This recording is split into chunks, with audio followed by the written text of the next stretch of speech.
नमस्कार, स्वागत है आपका। घड़ी में 9 बज गए हैं। वक्त हो गया है आपके favourite morning prime time show 9 बज गए का। आपके साथ हूं मैं नेहा बाथम। जंतर मंतर पर पहलवानों का धरना जारी है। खेल मंत्री और पहलवानों के बीच आधी रात तक सुलह का दौर चलता रहा। पूरी खबर आपको दिखाएंगे। साथ ही आपको दिखाएंगे कुश्ती संघ के अध्यक्ष बृजभूषण शरण से एक्सक्लूसिव बातचीत। इसके अलावा बुलेटिन में तमाम अन्य खबरें होंगी, लेकिन सबसे पहले आपको बुलेटिन की कुछ झलकियां दिखा देते हैं। बैंड बाजा, बारात और हार्ट अटैक। रीवा में दोस्त की शादी में नाचते कानपुर के शख्स को हार्ट अटैक आया और उसके बाद जान चली गई। बर्फबारी से शोपियां में मुश्किल में है लोग। सब कुछ जम गया है। पीने के पानी और बिजली का है भारी संकट। मुकेश अंबानी की बेटी की सगाई में लगा सितारों का मेला। राजनीति, उद्योग और फिल्म जगत की बड़ी बड़ी हस्तियों ने की शिरकत। रीवा से आई एक परेशान कर देने वाली खबर। आपको दिखाते हैं कैसे दोस्त की शादी में डांस करते करते अचानक कानपुर के अस्पताल संचालक की हार्ट अटैक से मौत हो गई। डांस ये शख्स कर रहा था और डांस करते करते ही इसे दिल का दौरा पड़ा और इस बीच इसकी मौत हो गई। पूरी रिपोर्ट देखिए।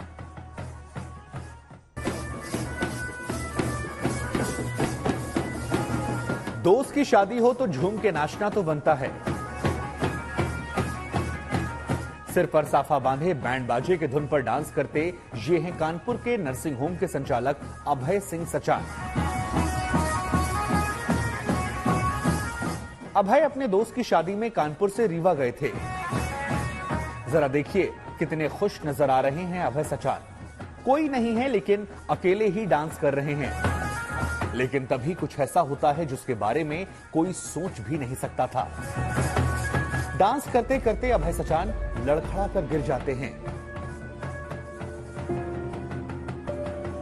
इसके बाद अभय को तुरंत रीवा के संजय गांधी अस्पताल ले जाया गया, लेकिन तब तक उनकी सांसों की डोर उनका साथ छोड़ चुकी थी। डॉक्टर ने बताया कि अभय को दिल का दौरा पड़ा था। शादी के कार्यक्रम में आए तो रात में डांस करते समय उनको कुछ ऐसा महसूस हुआ, तो वो अटैक था संभवतः। जहाँ तक हम लोगों का आइडिया है, वो तो पीएम के बाद पता चलेगा। उस अटैक के दौरान वो वहीं पर कोई रीटेक का मौका नहीं मिला और वो वहीं पे एक्सपायर कर गए। हाल के दिनों में हार्ट अटैक की कई घटनाएं सामने आई हैं। विचलित करने वाली ऐसी लगातार तस्वीरें आ रही हैं। अभय की उम्र केवल 32 साल थी।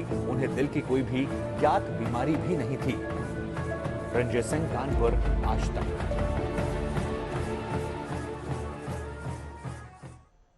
तो यकीनन ये बेहद परेशान और डराने वाली खबर, क्योंकि हाल ही के दिनों में हार्ट अटैक की ऐसी घटनाएं लगातार सामने आ रही हैं। अच्छे खासे सेहतमंद और युवा हार्ट अटैक से जान गंवा रहे हैं। ये इंसान की सेहत पर संकट का दौर है, लेकिन संकट का एक दौर इस वक्त खेल जगत पर भी है। भारत को मेडल जिताने वाले पहलवान अपने ही फेडरेशन के अध्यक्ष के खिलाफ मोर्चा खोलकर धरने पर बैठ गए।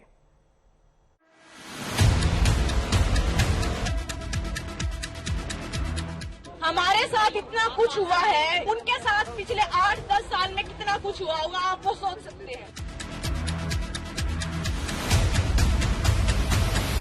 पर कोई नहीं खेलेगा, जितने आ रहे हैं कोई नेशनल नहीं खेलेगा। सीधे ओलंपिक्स में जाने को तैयार हैं।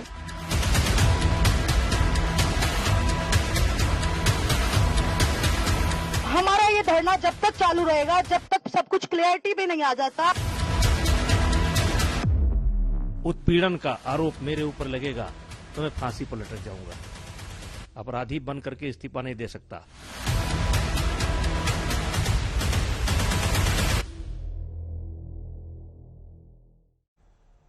इस बीच बड़ी खबर आपको बता दें, भारतीय कुश्ती संघ के अध्यक्ष बृजभूषण शरण सिंह पर यौन शोषण का आरोप लगाते हुए देश के पदकवीर पहलवान आज तीसरे दिन धरने पर है। आज फिर खेल मंत्री से खिलाड़ियों की बातचीत होगी। कल देर रात भी ये बातचीत चली थी, जिसका कोई सीधे तौर पर निष्कर्ष नहीं निकला है। इसीलिए आज भी बातचीत का ये दौर चलेगा। सुबह 10:30 बजे बातचीत के लिए खेल मंत्री से खिलाड़ी मिलेंगे।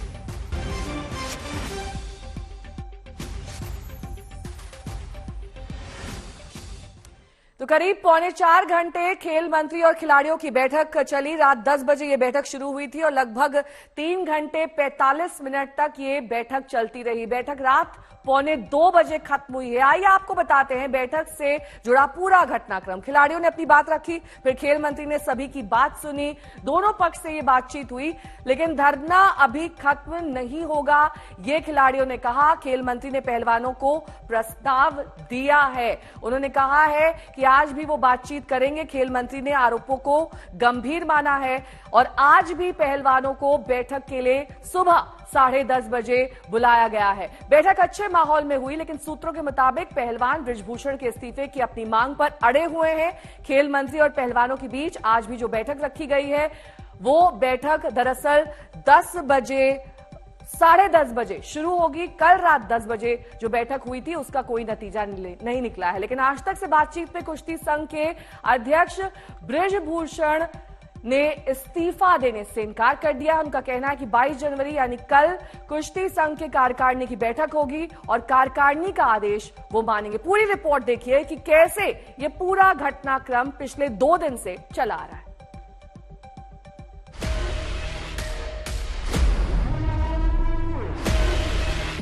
ये बजरंग की लीड कर रहे हैं, सबसे आगे वो पहुंच चुके हैं और अब विनेश आ चुकी हैं।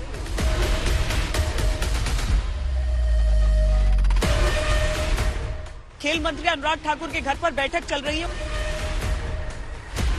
अरे भाई, तो कोई बतावे तो क्या आरोप है? फोन कॉल गया है बृजभूषण शरण सिंह को, जिसमें उनसे कहा गया है कि आप 1 दिन में इस्तीफा दे दीजिए और अगर आप नहीं देते हैं तो हमारी तरफ से कोई कार्रवाई हो सकती है। खिलाड़ियों के सम्मान में आज तक मैदान में लड़ाई इंसाफ की, लड़ाई हिंदुस्तान के लिए लड़ने वाले पहलवानों की। कुश्ती संघ के अध्यक्ष बृजभूषण शरण सिंह पर आरोप लगा यौन शोषण का। चांस देने के लिए चांस मारने का आरोप बड़े गहरे हैं, क्योंकि आरोप लगाने वाले बड़े चेहरे हैं। गुरुवार की सुबह खिलाड़ियों ने दोबारा धरना शुरू किया। तभी से आज तक की टीम ग्राउंड जीरो पर थी। दिन में खिलाड़ियों से मिलने विपक्षी दलों के नेता आए और चले गए। कवरेज चलती रही। इधर बृजभूषण शरण सिंह ने डंके की चोट पर कह दिया कि इस्तीफा तो नहीं देंगे, इसलिए कोई गफलत में ना रहे। जंतर मंतर पर पहलवान डटे रहे। देश की भावनाएं उन बेटियों के साथ जुड़ती गई जिन्होंने विश्व पटल पर तिरंगे की शान बढ़ाई। रात होते होते दबाव सरकार पर पड़ा और केंद्रीय खेल मंत्री अनुराग ठाकुर को चंडीगढ़ से अपने तय कार्यक्रम छोड़कर वापस दिल्ली लौटना पड़ा। खिलाड़ियों ने जो आरोप लगाए वो गंभीर किस्म के हैं और उसका संज्ञान लेते हुए भारत सरकार ने, खेल मंत्रालय ने तुरंत कार्रवाई करते हुए रेसलिंग फेडरेशन ऑफ इंडिया को नोटिस भी दिया। 72 घंटे के अंदर जवाब भी मांगा है। उनसे मिलूंगा भी और बातचीत भी करेंगे, सुनेंगे भी। रात 10 बजे अनुराग ठाकुर ने पहलवानों को मिलने के लिए बुलाया। आज तक की टीम भी मौके पर डटी रही।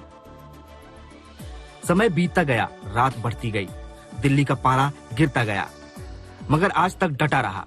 रात 1:37 के आसपास टीम मीटिंग खत्म हुई और खबर आई कि अभी एक राउंड की मीटिंग और होगी और उस मीटिंग में बृजभूषण शरण सिंह का पक्ष भी पहलवानों के समक्ष रखा जाएगा। हिमांशु के पास एक ब्रेकिंग न्यूज है। हिमांशु के पास आइए। एक जानकारी है, मीटिंग बहुत अच्छी रही। जो हमारे सूत्र बता रहे हैं, मीटिंग बहुत अच्छी रही है और ये मीटिंग का दौर एक राउंड कल फिर होगा। जो बात हम आपको कह रहे थे, ये किसान आंदोलन की तरह ना हो जाए, अब मीटिंगों का दौर शुरू हो गया। धरना भी कल होगा, धरना भी रहेगा और मीटिंग का दौर भी रहेगा। तो जो समाधान होना चाहिए था, मुझे लगता है अभी उस समाधान पर नहीं पहुंचे। रात 1:50 तक अनुराग ठाकुर के आवाज से पहलवानों का निकलना जारी रहा। आज तक की कवरेज भी बिना ब्रेक के जारी थी। कुछ चीजें आप समझ लीजिए, आज तक पर हम लगातार जो आपको जानकारी दे रहे हैं, उन सारी बातों की पुष्टि यहाँ पर हो रही है कि खिलाड़ी अपना धरना बीच में छोड़ना नहीं चाहते हैं जब तक उन्हें कुछ कॉन्क्रीट, कुछ पुख्ता नहीं मिल जाता है। इसीलिए रात में 2 बजे तक भले ही बैठक होती है, लेकिन खिलाड़ी जब यहां से निकलते हैं तो जो हम कह रहे थे ना कि एक सरल होते हैं पहलवान, लेकिन यहां पर वो जानते हैं वो लड़ाई कौन सी लड़ रहे हैं। मुझे लगता है कि अंगद की तरह पैर जो है अड़ा दिया है। इस मीटिंग में एक बात तो तय हो गई कि पहलवान कच्चा दांव खेलने के मूड में नहीं है, लड़ाई आर पार की है, इसलिए जंतर मंतर पर धरना अभी खत्म नहीं होगा। दिल्ली से श्वेता सिंह, विक्रांत गुप्ता के साथ हिमांशु मिश्रा, आज तक। तो लगभग 3.25 चली इस बैठक को बेनतीजा माना जा रहा है, क्योंकि अभी तक कोई निष्कर्ष नहीं निकला है। आज फिर एक बार 10 बजे ये सभी पहलवान जंतर मंतर पर एकत्रित होंगे, धरना जारी रहेगा। इसके अलावा पैरेलल रूप से बातचीत का दौर भी शुरू होगा। 10:30 बजे बातचीत, ये सभी पहलवान जो कल गए थे वो खेल मंत्री से मुलाकात करके बातचीत करेंगे। लेकिन खिलाड़ियों का शक्ति प्रदर्शन तीसरे दिन भी आज जारी रहेगा। जंतर मंतर पर सुबह 10:15 बजे इकट्ठा होंगे ये सभी खिलाड़ी, उसके बाद बातचीत के लिए रवाना होंगे। सुशांत मेहरा मेरे सहयोगी इस वक्त तमाम जानकारी के साथ जुड़ गए हैं, नितिन श्रीवास्तव भी जुड़ गए हैं। नितिन, सबसे पहले तो आपसे ये जानना चाहेंगे कि आखिरकार बात कहां आकर उलझ रही है, क्योंकि एक तरफ तो बृजभूषण शरण सिंह ये कह रहे हैं कि मैं इस्तीफा नहीं दूंगा, खिलाड़ी उनके इस्तीफे पर अड़े हुए हैं, उनको सोल्यूशन भी चाहिए। तो अब जब बातचीत होगी तो आगे क्या होगा? 24 घंटे का अल्टीमेटम काम आएगा या फिर नहीं?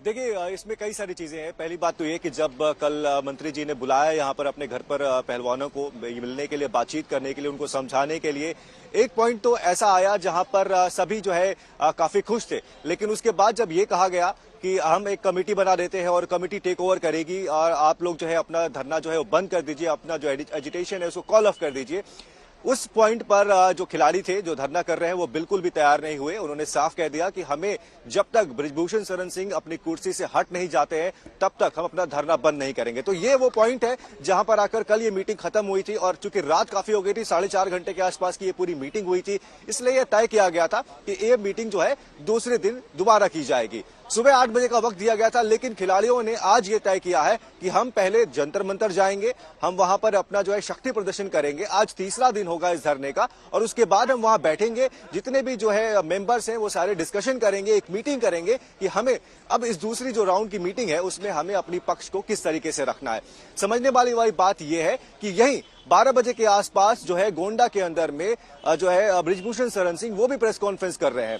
उस प्रेस कॉन्फ्रेंस में काफी महत्वपूर्ण बातें निकलकर सामने आ सकती हैं। पहली बात तो ये कि कहीं ना कहीं जो सोर्सेज कह रहे थे कि 24 घंटे के अंदर में आप अगर अपना इस्तीफा दे दे तो हम उन चीजों को देखेंगे, लेकिन जो अभी जो बात समझ में आ रही है कि अगर वो प्रेस कॉन्फ्रेंस करने जा रहे हैं, शायद वो अपने पक्ष की जो स्टोरी है, जो उनके साइड की स्टोरी है, वो रखना चाहते हैं। क्योंकि जो फोन पे बातचीत हुई थी अनुराग ठाकुर और बृजभूषण शरण सिंह के बीच में कल सुबह, वो इतनी फ्रूटफुल नहीं थी, वो बिल्कुल भी फ्रूटफुल नहीं थी। शायद यही वजह है कि एक तरफ 12 बजे वो प्रेस कॉन्फ्रेंस कर रहे हैं, वो अपने पक्ष रखेंगे मीडिया के सामने, और दूसरी तरफ जो पहलवान हैं, जो प्रोटेस्टर्स हैं, वो जंतर मंतर जाएंगे, वो अपना स्ट्रेंथ शो करेंगे, और उसके बाद रणनीति बनाकर, रणनीति के तहत वो यहाँ पर आएंगे और मिनिस्टर से बातचीत करेंगे। ठीक है, सुशांत मेहरा मेरे सहयोगी जुड़ रहे हैं तमाम जानकारी के साथ। देखिए सुशांत, एक बात तो क्लैरिटी के साथ साफ है कि धरना जल्द खत्म नहीं होने वाला है, क्योंकि जिस इस्तीफे की मांग की जा रही है वो इस्तीफा देने से बृजभूषण शरण सिंह ने इनकार कर दिया। उनका कहना है कि आरोपी बनकर इस्तीफा नहीं दूंगा।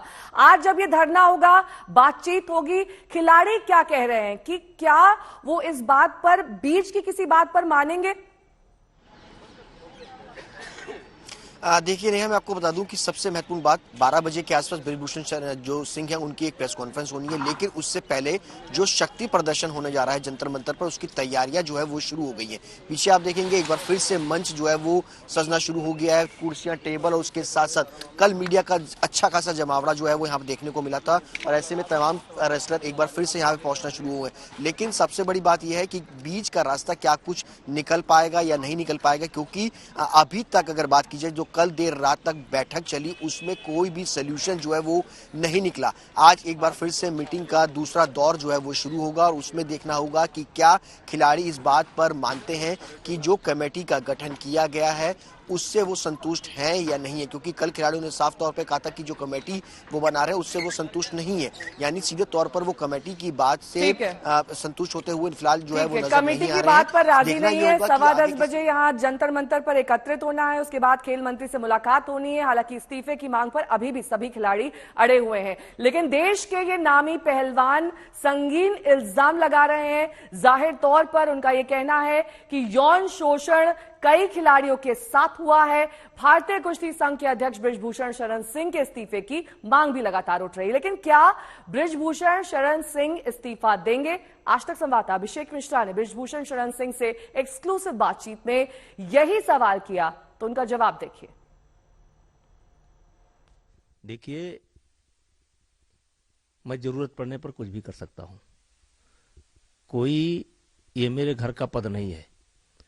मैं चुना गया हूं, अपनी कार्यकारिणी की बैठक मैंने बुलवाया है और हमारी कार्यकारिणी जो निर्णय करेगी उसको हम करेंगे। हम कार्यकारिणी से ऊपर नहीं है, देश से ऊपर नहीं है। अपने स्टैंड पे कायम है, फिलहाल कोई इस्तीफा नहीं, पद पे बने रहेंगे। 22 तारीख को कार्यकारिणी की बैठक होगी। हमारी कार्यकारिणी जो भी आदेश देगी उसका मैं पालन करूंगा। तो कई बड़ी बातें इस एक्सक्लूसिव बातचीत में उनकी ओर से कही गई। उन्होंने पहलवानों के आरोपों पर सवाल उठाते हुए यह कहा कि 15 दिन पहले तक पहलवान उन्हें भगवान कहते थे और आज वो अचानक खलनायक बन गए। नहीं, देखिए, ऐसा है कि बदले की कार्रवाई का कोई सवाल ही नहीं उठा है। अब अगर वो मेडल लेकर के आए हैं तो उस मेडल में मेरा भी पसीना लगा है, मेरा भी खून लगा है। वो मेडल अपने आप नहीं लेकर के आए हैं। मैंने उन सबको सुविधा दी है और वो डिटेल में जाने का समय नहीं है। आज के 15 दिन पहले यही खिलाड़ी जो है हमारी इतनी तारीफ करते थे, कहते थे कि कुश्ती के भगवान है, और 15 दिन के अंदर निगेटिव सेट होता है, षड्यंत्र होता है, और 15 दिन के अंदर भगवान आज खलनायक बन करके घूम रहा है। और मैं देश से ऊपर नहीं हूं और कोई मेरे घर का ये पद नहीं है। मैं लोगों के द्वारा चुना गया हूं। बृजभूषण शरण सिंह ने पूरे घटनाक्रम पर कांग्रेस नेता दीपेंद्र हुड्डा पर निशाना साधा। आज तक से इसी बातचीत में कुश्ती संघ के अध्यक्ष ने यह कहा कि चूंकि उन्होंने हुड्डा को चुनाव में पटखनी दी थी, इसीलिए अब उन पर निशाना साधा जा रहा है और यह बदले की कार्रवाई। ये खिलाड़ी दीपेंद्र हुड्डा और कांग्रेस पार्टी के हाथ का खिलौना बन चुके हैं। और दीपेंद्र हुड्डा को मैंने 2012 में चुनाव हराया था और उस समय कांग्रेस की सरकार थी दिल्ली के अंदर भी, और मैंने चुनाव हराया था। और ये मेरे ऊपर हमला नहीं है। मेरे बहाने कहीं न कहीं ये भारतीय जनता पार्टी के ऊपर हमला है और कांग्रेस पार्टी अपना खोया हुआ जनाधार तलाशने की कोशिश कर रही है। आप खुले तौर पे कह रहे कि राजनीतिक साजिश आप। देखिए, ऐसी साजिश मेरे साथ एक बार सन 1993 में भी कांग्रेस के द्वारा हुई थी और 30 साल बाद वही साजिश मेरे साथ दोहराई जा रही है। तो आपने सुना किस तरीके से बृजभूषण शरण सिंह ने दीपेंद्र हुड्डा पर संगीन आरोप लगाए हैं, लेकिन दीपेंद्र हुड्डा का क्या कहना है, आइए आपको अब दिखाते हैं। पहली मांग है कि कुश्ती संघ को बर्खास्त किया जाए।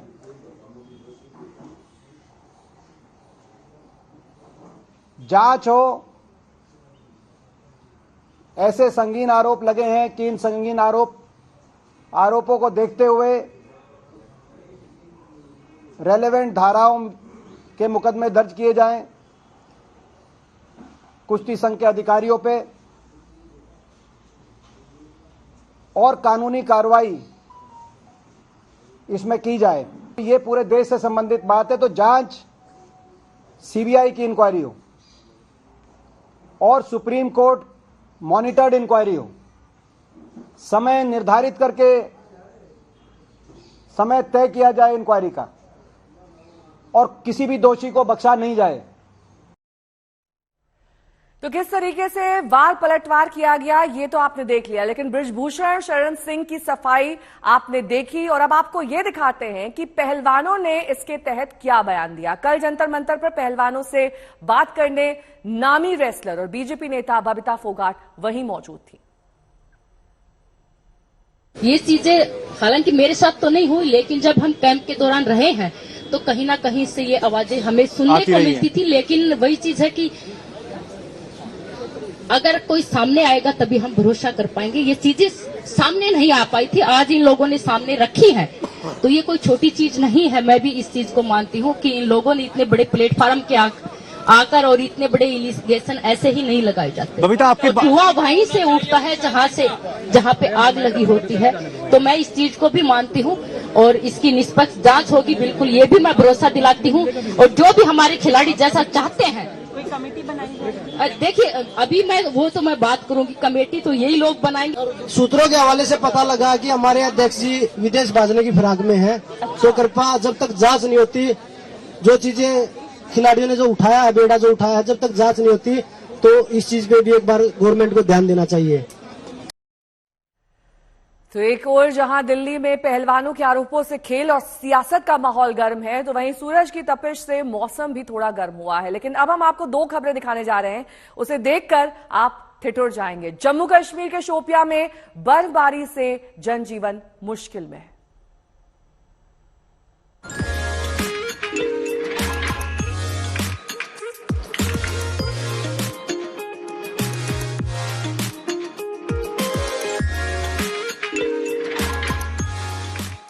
कश्मीर की खूबसूरत वादियों के बारे में अमीर खुसरो ने कहा था कि धरती पर अगर कहीं स्वर्ग है तो यही है, यही। बर्फ से लखदल पीर पंचाल के दामन में बसा शोपिया का ये इलाका धरती के जन्नत की अलौकिक खूबसूरती का एहसास कराती है। लेकिन कहते हैं ना कि हर चमकदार चीज सोना नहीं होती। तस्वीरों में जो नजारा आपको मनभावन लग रहा है, वही चीज यहां रहने वाले गुर्जर समुदाय के लोगों के लिए परेशानी का सबब है। धरती पर जमे बर्फ को तोड़कर मटके में भरती इन महिलाओं को जरा देखिए। बर्फीले रास्तों पर माथे पर मटकी लेकर चलती इस महिला को देखिए। कांधे पर तिरपाल लेकर चलते इस बुजुर्ग को देखिए। अपनी मां के साथ बर्फ में चलते इस छोटे बच्चे को देखिए। घरों में बुझे हुए बल्ब और जिंदगी की जद्दोजहद में लगे हुए लोग। एहसास कराने के लिए काफी है कि जिस बर्फबारी को देखने दूर दूर से लोग कश्मीर खिंचे चले आते हैं, वो स्थानीय लोगों के लिए किस कदर मुसीबत लाती है। ये प्रॉब्लम है कि जीने के लिए पानी, सड़क और बिजली चाहिए, मगर उसका नाम निशान नहीं। पानी का आप हाल देख रहे हैं, ये बर्फ हम काट कर तो यही पानी बर्तन को भी लगाते हैं, नहाने को भी, मुंह धोने को भी। अगर पीने के लिए तो घोड़ूपुर जाते हैं, वो उधर 3 किलोमीटर नाड़ में उधर थोड़ा सा पानी निकलता, उधर से लाते हैं। लेकिन मुसीबत वाली बर्फबारी कश्मीरियों के लिए वरदान भी है। इस बर्फबारी की वजह से सैलानी पहुंचते हैं, इलाके के लोगों को काम मिलता है, उनकी कमाई होती है। गुलमर्ग में बर्फ में स्नो स्पोर्ट्स का आनंद लेते इन सैलानियों को देखिए। यहां की खूबसूरती देखने के बाद ये खुद ही यहां के टूरिस्ट एम्बेसडर बन गए हैं। मैंने देखा, बहुत ही बेहतरीन जगह है, माशाल्लाह माशाल्लाह। और जो लोगों के मुंह से सुना था कि हाँ भाई ये जन्नत है, तो सही में वाकई में कुछ है बात यहाँ पे। गुलमर्ग में बहुत ही खूबसूरत जगह है, इधर बर्फ भी बहुत है, बच्चे भी बहुत एंजॉय करते हैं और यहाँ की सारी चीजें बहुत अच्छी है। बर्फ पर एडवेंचर स्पोर्ट्स के लिए गुलमर्ग तो कश्मीर का मशहूर ठिकाना है, लेकिन उत्तरी कश्मीर के बांदीपुरा जिले का नागमार्ग और नाशनी भी स्नो स्पोर्ट्स के लिए अब तेजी से लोकप्रिय हो रहा है। बर्फ पर ट्रैकिंग करने के लिए यहां दूर दूर से सैलानी पहुंचते हैं।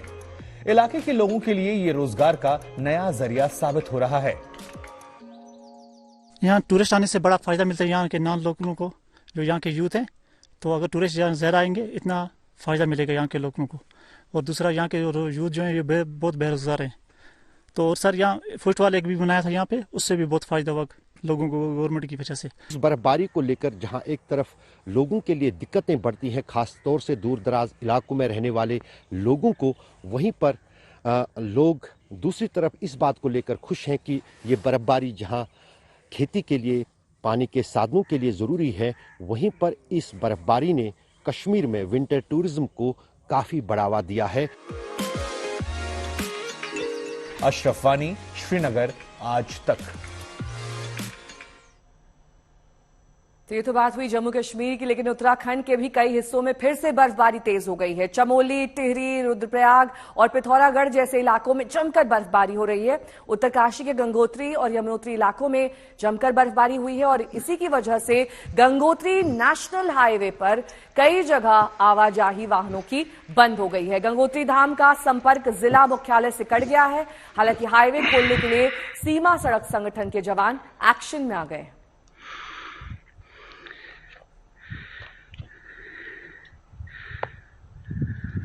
तो संकट का ये दौर उत्तरकाशी के भी कई इलाकों में देखा जा रहा है।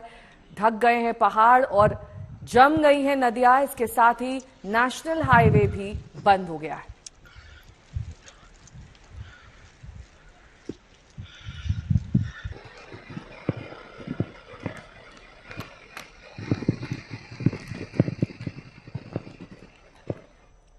अगली खबर का रुख करेंगे। उद्योगपति मुकेश अंबानी के छोटे बेटे अनंत अंबानी की राधिका मर्चेंट के साथ कल सगाई हो गई।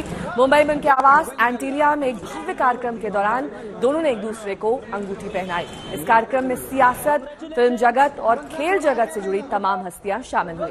बॉलीवुड से सलमान खान, शाहरुख खान, दीपिका पादुकोण समेत कई सितारे दिखाई दिए। वहीं पूर्व मुख्यमंत्री उद्धव ठाकरे की पत्नी आदित्य ठाकरे भी इस जलसे में पहुंचे। सचिन तेंदुलकर भी सगाई के मौके पर अनंत अंबानी को आशीर्वाद देने पहुंचे।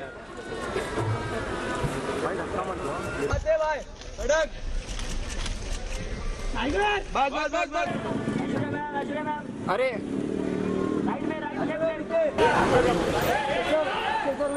अक्षय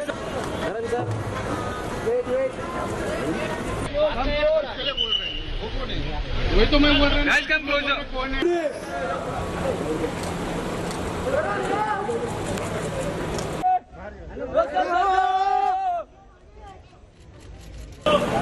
थांबा थांबा सर थांबा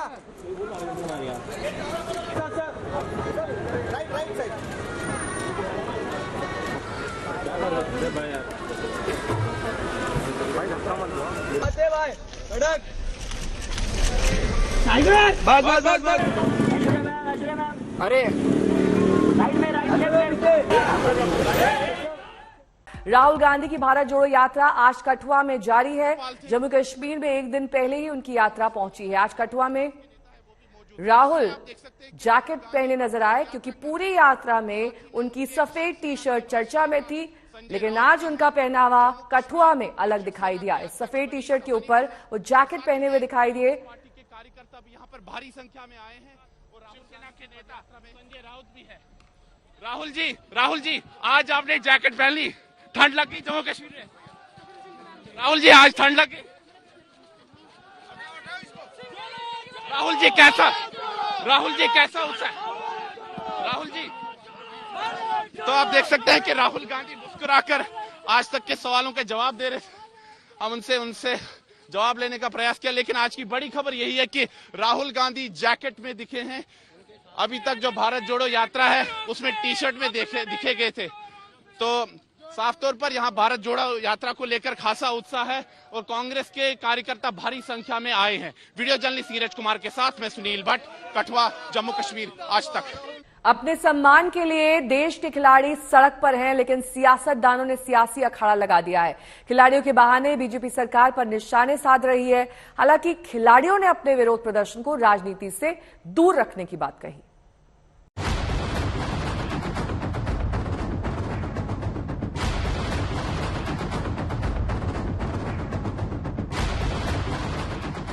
मैडम प्लीज इसको राजनीति मुद्दा ना बनाइए प्लीज। ये धोबी पछाड़ था देश को ओलंपिक मेडल दिलाने वाले पहलवानों का। आप नीचे चले जाइए प्लीज। अखाड़े को सियासी दंगल बनाने उतरे नेताओं को पहलवानों ने मंच से जबरदस्त पटखनी दी। मैडम प्लीज इसको राजनीति मुद्दा ना बनाइए प्लीज। आप नीचे चले जाइए प्लीज। प्लीज मैडम नीचे चले जाइए प्लीज। आपसे हाथ जोड़ के रिक्वेस्ट है, आप सामने आ जाइए मैडम प्लीज, आपसे रिक्वेस्ट है।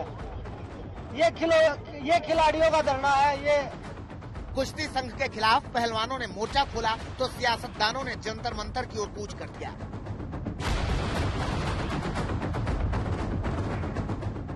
सवाल देश का नाम रोशन करने वाले खिलाड़ियों का है। सवाल उन चैंपियंस का है जिन पर पूरा हिंदुस्तान गर्व करता है।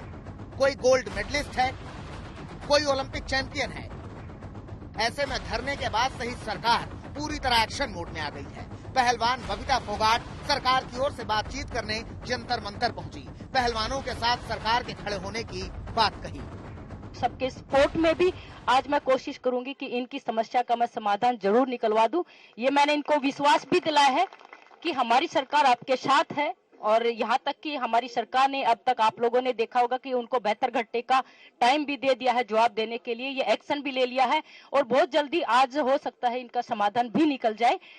आज मेरी कोशिश रहेगी कि मैं आज या कल में, जब तक मेरी कोशिश यही है कि मैं आज ही इनका समाधान करवा दूं, इनकी जो भी समस्याएं हैं, और जैसा ये चाहते हैं वैसा ही मैं करवा पाऊं। अभी जो बातचीत है वो ये है कि बबीता आई है सरकार की तरफ से और उन्होंने अपनी बात रखी है और हमने अपनी पूरी बात रखी है, और बबीता ने जो है वो आश्वासन दिलाया है कि वो हम खिलाड़ियों के साथ हैं, क्योंकि वो खुद एक अर्जुन अवार्डी है, ओलंपियन है और अच्छी रेसलर रही है, तो बिल्कुल हमारे साथ है। और आश्वासन दिलाया कि मैं जाके सरकार से बात करूंगी और आपकी मांगे रखूंगी, और पूरा भरोसा दिला रहे हैं कि वो हमारी बात जैसा चाहते हैं वैसा वो करवा देंगे। खेल मंत्रालय ने कुश्ती फेडरेशन को नोटिस भेजकर 72 घंटे में जवाब मांगा, तो वहीं खिलाड़ियों को बातचीत के लिए बुलाया। लंबी बातचीत का दौर शुरू हुआ, लेकिन नतीजा नहीं निकला। खिलाड़ी जल्द से जल्द एक्शन लेने पर अड़े हुए हैं। मैं बड़े शर्म के साथ मैं वो बोलना चाहूंगी कि हिंदुस्तान जैसे देश में अगर हम जैसी लड़कियों के साथ ऐसे होगा तो हिंदुस्तान में मैं सोच रही हूँ कि हिंदुस्तान में कोई भी नॉर्मल महिला किसी भी जगह पे सुरक्षित नहीं है। मैं ये एक विश्वास के साथ कल को बोल पाऊंगी कि इस देश में एक बेटी पैदा नहीं होनी चाहिए। हम इस्तीफा ना चाहते हुए फेडरेशन को भंग करना चाहते हैं, क्योंकि जो स्टेट की जो संघ है, कुश्ती संघ जो स्टेटों के हैं, उनमें भी सभी उन्हीं के लोग बैठे हैं जो उन्हीं के इशारे पे काम करते हैं। अभी मीटिंग में सिर्फ आश्वासन ही दिया गया है, ऐसा कोई ठोस हमें नहीं बताया गया कि हाँ हम कोई ठोस कदम लेंगे या कोई एक्शन लेंगे। बस आश्वासन दिया गया है, लेकिन उस आश्वासन से हम खुश नहीं हैं। इस पूरे दंगल में निशाने पर बीजेपी के सांसद और कुश्ती महासंघ के अध्यक्ष बृजभूषण शरण सिंह हैं, जिन पर यौन शोषण जैसे संगीन आरोप लगे हैं। जो कोचेज होते हैं वो खुद लड़कियों का शोषण करते हैं, महिला कोचों के साथ में बुरा बर्ताव करते हैं। ये जो बात आप कह रही हैं, कुछ कोचेज हैं जो फेडरेशन के खास हैं, जो खुद शोषण करते हैं, महिला कोचों के साथ में गलत व्यवहार करते हैं। उसकी मैंने आवाज उठाई है इस बार, और उसके बावजूद भी वही चीफ कोच नेशनल कैंप में लगाए गए हैं। हाँ जी, जी। एक आपने कोचेस की बात बोली, दूसरा और जी डिमांड, और वही कोचेज जो कैंप में लड़कियां होती हैं उनके साथ में बातचीत करवाते हैं लड़कियों की, शोषण करवाने के लिए ही। और अध्यक्ष जी ने खुद पता नहीं कितनी लड़कियों का शोषण किया है। अध्यक्ष का कोई बहुत लोभ नहीं है, वैसे भी मेरा कार्यकाल पूरा हो रहा है, 3 बार मैं रह चुका हूँ, मुझे अध्यक्ष का कोई लोभ नहीं है। और अध्यक्ष मैं मनोनीत नहीं हूँ, मैं चुनाव लड़ करके जीता हूँ और लोगों ने वोट दिया है, तो हमें कुछ भी निर्णय लेने के पहले जिन लोगों ने मुझे बनाया है उनसे भी बात करनी पड़ेगी। फिर खिलाड़ी ये जो ये खिलाड़ी कर रहे हैं, इनकी संख्या 1% से भी कम है, और ये केवल ये फेडरेशन के नियम कायदे नहीं है। ये आग काफी दिन से सुलग रही थी और इसको सुलगाया गया। मामले ने सियासी रंग ले लिया है। बीजेपी जहां पहलवानों के साथ खड़े होने की बात कर रही है, तो वहीं कांग्रेस लगातार सरकार के रवैये पर सवाल खड़ा कर रही है। सारी बातें बहुत गंभीरता से ली गई हैं और इन सब विषयों को जैसे भी वो रिपोर्ट करते हैं, और जरूर मैं समझता हूँ इसका संज्ञान जो है वो भारत सरकार खेल विभाग जरूर लेगा, क्योंकि ये सब चीजें बहुत ही गंभीर हैं और खास करके खिलाड़ियों के लिए उनको जो प्रोत्साहन देने के लिए हम जितने काम करते हैं, ऐसी घटनाओं से कहीं ना कहीं जो उनका मनोबल टूटता है उसको हम बिल्कुल नहीं टूटने देंगे, चीजों को गंभीरता से लेंगे। खास करके जो हमारी बेटियां हैं, बहनें हैं, जो महिला खिलाड़ी हैं, उनकी सुरक्षा ये बहुत जरूरी है, इसके ऊपर पूरा ध्यान देंगे। सरकार ने बहुत देर कर दी है, क्योंकि ये मामला पहले उठाया गया था, माननीय गृह मंत्री जी के सामने उठाया और कोई भी फॉलो अप एक्शन नहीं हुई, तो ये खिलाड़ी मजबूर हुए कि वो बैठे अपनी आवाज लोगों तक पहुंचाएं। अब सरकार रिएक्ट कर रही है केवल, अब कोई उनसे क्या बातचीत करना चाहते हैं। जो एक इंक्वायरी होनी चाहिए थी, हाईएस्ट लेवल पर इंक्वायरी होनी चाहिए थी, वो समय इन्होंने गंवाया और अब मध्यस्थता तक की बात कर रही हैं। ये कह रहे हैं कि खेल मंत्री जी भी बातचीत करेंगे। क्या बातचीत करना चाहते हैं, जो नई बात क्या हो सकती है। कांग्रेस की ओर से एक के बाद एक ट्वीट हुए। प्रियंका गांधी से लेकर जयराम रमेश तक हर किसी ने बीजेपी को घेरने की कोशिश की, तो वहीं भारत जोड़ो यात्रा में कांग्रेस अध्यक्ष मल्लिकार्जुन खड़गे ने इशारों में सरकार की तुलना तालिबान से कर डाली। महिलाओं को नीचे देखा जाता है, वो पढ़ने के लिए उनमें इजाजत नहीं है। जैसा मैं चुनाव परसों देख रहा था, तालिबान वाले वहाँ पर जो शिक्षा लड़कियाँ पाने के लिए कोशिश करते हैं, उनको दबाव कायम करते हैं। वैसा ही हमारे पास था और आज भी उसको लाने की कोशिश आरएसएस और बीजेपी कर रही है। उसको रोकना तुम्हारा काम है। दिल्ली महिला आयोग की अध्यक्ष स्वाति मालीवाल धरने के पहले ही दिन खिलाड़ियों से मुलाकात के लिए पहुंच गई और खेल मंत्रालय के साथ साथ पुलिस को नोटिस जारी कर दिया। बहुत दुख हुआ देख के कि साक्षी मलिक और विनेश फोगाट जैसे ओलंपियन रेसलर्स को आज दिल्ली में जंतर मंतर पे धरना देना पड़ रहा है। उनका ये आरोप है कि रेसलिंग फेडरेशन ऑफ इंडिया के प्रेसिडेंट और कई कोचेस महिला खिलाड़ियों का यौन शोषण करते हैं। कितनी शर्म की बात है इस देश के लिए कि जिन शेरनियों ने ओलंपिक्स में जाकर हमारा नाम रोशन करा, आज उनको सड़क पे बैठ के रोना पड़ रहा है। बहुत ही गंभीर मामला है और हमने नोटिस इशू किया है दिल्ली पुलिस को और केंद्र सरकार को, क्योंकि इस मामले में तुरंत न्याय होना ही चाहिए। पहलवान भले ही नेताओं को मामले से दूर रहने की सलाह दे रहे हों, लेकिन नेता अब पहलवानों के अखाड़ों में कूद चुके हैं। हर पार्टी जहां सरकार को घेरने की कोशिश में लगी हुई है, वहीं सरकार भी इस मामले में विलन नहीं बनना चाहती। श्वेता सिंह और विक्रांत गुप्ता के साथ आशुतोष मिश्रा, दिल्ली आज तक।